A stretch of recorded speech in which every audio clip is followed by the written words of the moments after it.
Adding fervor to the repeal of the Stamp Act and the Townshend Acts themselves were some of the rebellious nature of some of the colonies and cities themselves.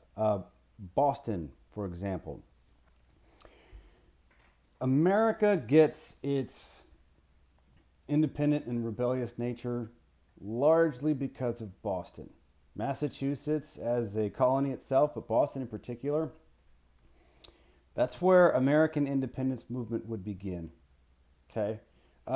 After the Stamp Act and Townshend Acts really wreaked havoc along the mindsets of the colonials, Parliament saw frustration and they saw opportunity for squelching unrest, and they would send over 4 companies of regular troops to Boston to squelch any sort of uprisings.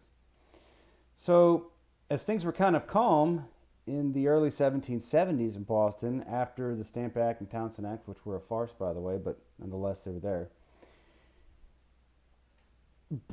regular troops, British regular troops, would be stationed in Boston and sometimes not have as much to do, and they weren't paid or compensated very well, and so sometimes they would look for a side hustle, some sort of other part-time job. You see that sometimes, people who work more than one job, maybe they're making a few extra bucks here and there just to make ends meet.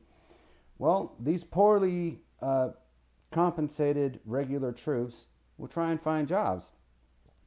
And in doing so, they would compete with local Boston colonials for jobs, especially around docks or anything else of the sort. And the competition, which should normally be won by colonials who actually should be there, that struck things down. That struck through the heart of Bostonians who took issue with regulars being there taking up their jobs. So, oftentimes you would have these regular troops who were assigned guards for tax collectors, or maybe they would work on import docks or anything else. There was one particular instance in Boston where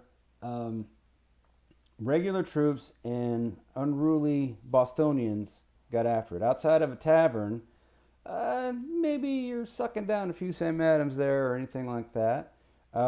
You may have had some unruly Bostonians who identified British regular troops and started harassing them. And maybe you start throwing bottles of something, beer, or you start generally harassing them and causing a havoc. Well, folklore has it that somehow, like, one of the British soldiers stumbled, disorienting, and in amidst the chaos, it's kind of dark and murky. Amidst the chaos, he fired a shot, and then other regular troops fired shots onto the colonial harassers, so to speak, and it killed 5 Bostonians.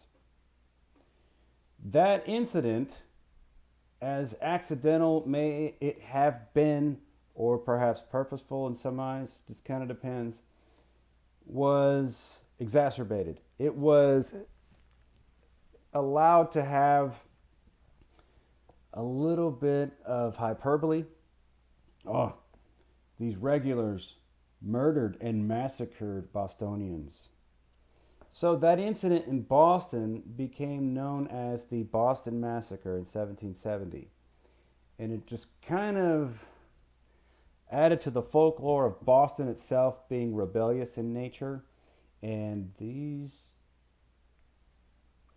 regulars and parliamentarians, they're trying to stick it to us colonials, and that's not real good. So you would have organizations of committees of correspondence found to discuss local matters and perhaps maybe even discuss revolutionary ideology. So speaking of revolutionary ideology, a lot of folks, especially in and around Massachusetts, understood that, wow, we colonials, we are very different. We are British subjects. We are British entities. Many of us identify as Britons. But we are our own. We have our own mindset. We have our own opportunity. We have our own thought process, our own opportunity for governance. Um, After that French and Indian War, Parliament just really sunk its teeth into us, whereas previously we had our own outlook on things. Back home in Britain, there seem to have been various different pronged ideologies that centered around um, unchecked authority. So you've got your monarchy, you've got an aristocracy, and then you have, well, everybody else, just the people.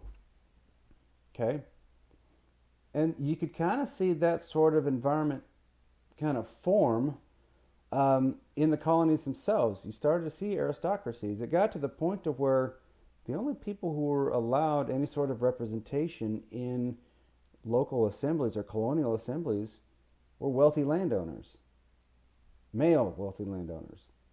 So they just kind of begged the question, are we going to follow this British constitutional monarchy way of going things where we adhere to the king's ideology? You're going to have this aristocracy where basically only wealthy people are going to have any sort of say, and then there's just going to be the rest of us. That's an old European model. That we have things different here in our colony. We have had the opportunity to be mobile. If you don't like your station, leave. Ben Franklin, leave Boston, escape your abusive brother, go to New York and then eventually Philadelphia. Move out west into the mountains. You just have an opportunity to change colonies. If you're Catholic and you're being persecuted, move to a different colony where Catholics aren't going to be persecuted. You'll be more free. You have that opportunity. You don't have that back home in England. And so, and in relation to how Parliament kept trying to tax your Townshend duties, your Stamp Act, um, the Declaratory Act, just really hammering home their authority. Oh, watch the computer there. Just hammering home their authority when previously they hadn't done so. And then you have this unstable king and this maniacal parliament. It's tyrannical. And the question became, why are we paying all these taxes? We don't even have any say in the matter. We don't have a representative in Parliament. We don't have any sort of authority to even discuss our will. So it just became a matter of, we shouldn't be taxed without at least having a say in it.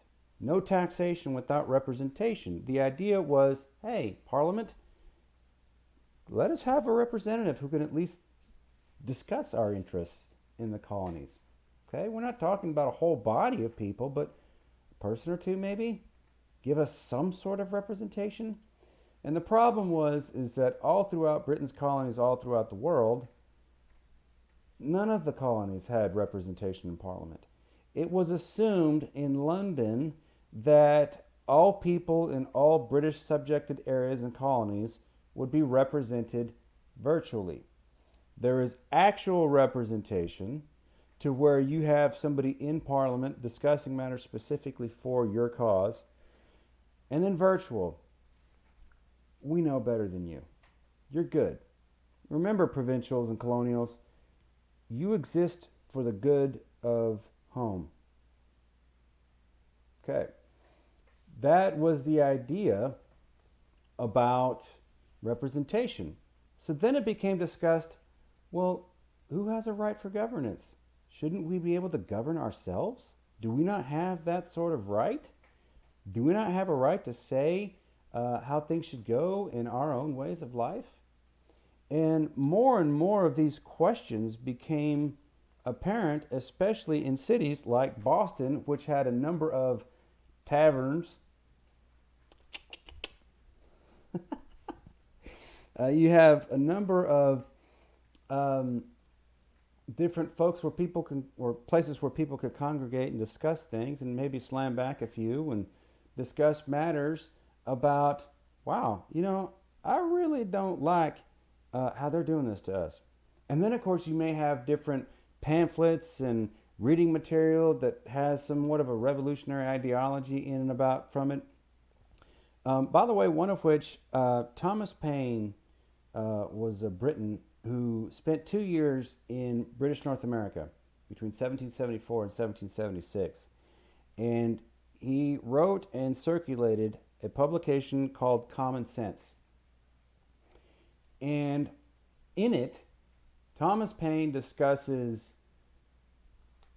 that, first of all, he's British, but after spending 2 years in the colonies in North America, he understands this is its own entity here. These people are different. They are of us, but they are their own at the same time. They deserve to have their own independence. There were people in Britain who recognized, those colonies over there, they're really their own. And they were right. Okay? Thomas Paine would eventually go back to London where his publication would circulate again, and a lot of Britons didn't like it, but some did. Some recognized what was going on. And even though you didn't have Twitter back then, no such thing as TikTok or Snapchat, you can send a text. Oh my gosh, yeah. These people are angry. 2 seconds later, you get it. Yeah, they're angry. Things would happen over a matter of weeks, even months. Okay? So, news was slow. But fervor started to pick up for various different movements in and around the colonies, especially in and around Boston. But nonetheless, this idea of taxation without representation became really a thought process that started to pervade all the colonies. And it wasn't just Massachusetts, it was all of them. And it was something that affected everyone. Another thing that Parliament did that kind of really started to draw the ire of the colonials was they started to sell tea that had actually been sitting around for a little while. You see, other British colonies were struggling around this time as well. So, not just the eastern seaboard of North America, but Britain had colonies all over the world. Their largest was actually in India, not in the Americas, believe it or not. Okay? The British had been in India for a number of years by that time, and they spent the better part of 400 years in South Asia. So, the British East India Company was a very, very large corporate entity, if you will, that had begun to suffer. So, through their entities with British East India Company, they tried to resurrect the company by selling some of its old tea. It was on the verge of bankruptcy. So they brought this tea to the American colonies with the idea that, hey, this could fall under the old Townshend Act, and actually it'll be in your benefit because this tea that we're bringing over, provincial colonials, won't be taxed. You're not going to have to pay any duties or tax on it. So, hey, your issue is with taxes? Here's this good over here. We're going to sell it to you for cheap because, well, you don't have to pay any taxes on it. That's what your whole problem was, right? That's good.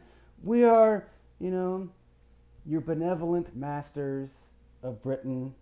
We're thinking of you, you silly provincials. And of course you're going to go for it because we're not taxing it, right? The reality was this tea, because it wasn't taxed, was actually so cheap now that it competed and undercut North American tea manufacturers and makers and merchants, and it put a lot of them potentially out of business. So your thought behind eliminating taxes is good, but it had an opposite effect because you directly now compete with colonial traders, and they are now struggling because of it. Okay, so what do we do there? In various different parts of the colonies, like in Savannah, Georgia, and Charleston, you had the tea stored away. You had tea ships turned back to go to Britain in places like New York or Boston, or I'm sorry, New York, Philadelphia. In Boston, though, Um, tea sat on the harbor there in Boston for a short while, and those who openly resisted and resented this tea dressed up as local Native Americans, and one night they boarded these ships, leaped on them like pirates, really. And to make a statement, they took all this tea and they dumped it overboard. They're openly resisting tyranny. They're having this tea forced upon them.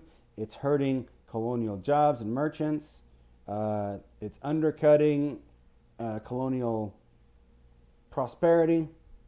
We're going to dump this overboard. And as you would have it, you would figure, well, okay, this whole tea incident became known as the Boston Tea Party, and it gained a lot of fervor in very rebellious Boston. Oh my gosh, yeah, stick it to them. They're trying to force this on us. We're not going to take it. Okay, so you've got various other different things that now get word back in London that, oh boy, the 1773 Tea Party incident in Boston is now forcing Parliament to take several different acts, especially unto Boston itself. Parliament, when they get word of this, they take direct action against Massachusetts. So the self-governing Massachusetts would no longer have various different say. Parliament would strip Massachusetts of its authority to govern.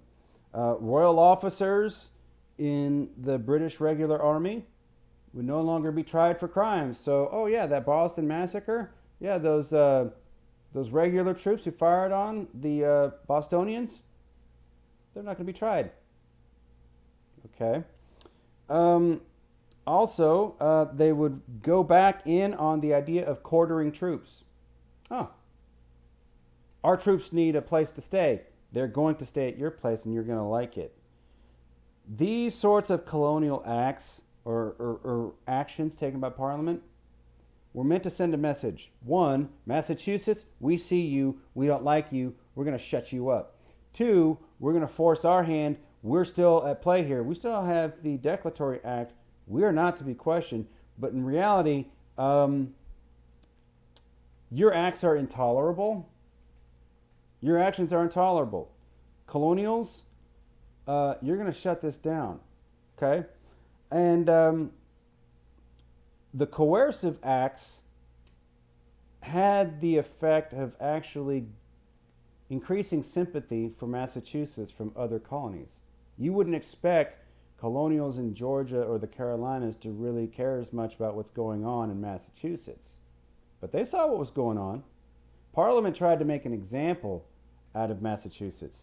Who's to stop them from doing that elsewhere? So instead of making the point, we're going to make Massachusetts our example, you actually drive some sort of unity among the colonials elsewhere. Good job.